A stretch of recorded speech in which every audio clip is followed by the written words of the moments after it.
तर तुम्हाला मी आज एका अशा प्रोडक्टबद्दल माहिती सांगणार आहे, म्हणजे मी ते माझ्या प्रिन्सेससाठी अजूनही वापरते आणि ते खरोखर चांगलं आहे. मला डॉक्टरांनी सजेस्ट केलं होतं की हे मी का वापरते म्हणून. तर मी तुम्हाला आज सांगणार आहे नेस्लेचं लॅक्टोजन नंबर प्रो दुधाची पावडर आहे. ही मिल्क पावडर आहे.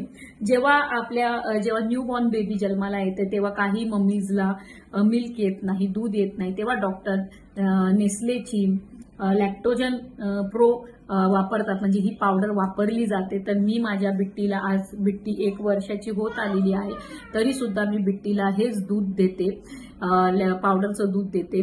कारण का तुम्हाला मी खरं सांगते, म्हणजे माझ्या बिट्टी पावडर म्हणजे ह्या दुधावरती बिट्टी वाढलेली आहे.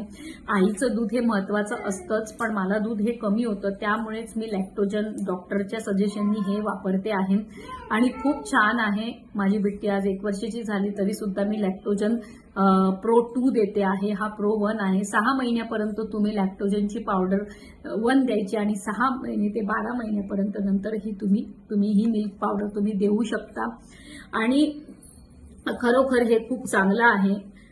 तुम्ही वापरू शकता तुमच्या बाळांसाठी. जे न्यूबॉर्न बेबीज आहेत तर त्यांच्यासाठी तुम्ही लॅक्टोजन ची दुधाची पावडर ही वापरू शकता. मी तर माझ्या बिट्टीसाठी वापरते.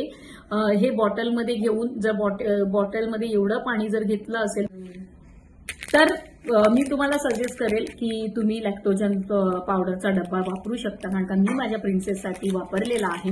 तर तुम्हाला माझा व्हिडिओ आवडला असेल किंवा ज्यांनी लॅक्टोजन वापरलेलं असेल तर मला कमेंट करून सांगा कोणी कोणी लॅक्टोजन वापरलेलं आहे. आणि तुम्हाला जर माझा व्हिडिओ आवडला असेल तर लाईक करा, कमेंट करा आणि सबस्क्राईब करायला विसरू नका. थँक्यू.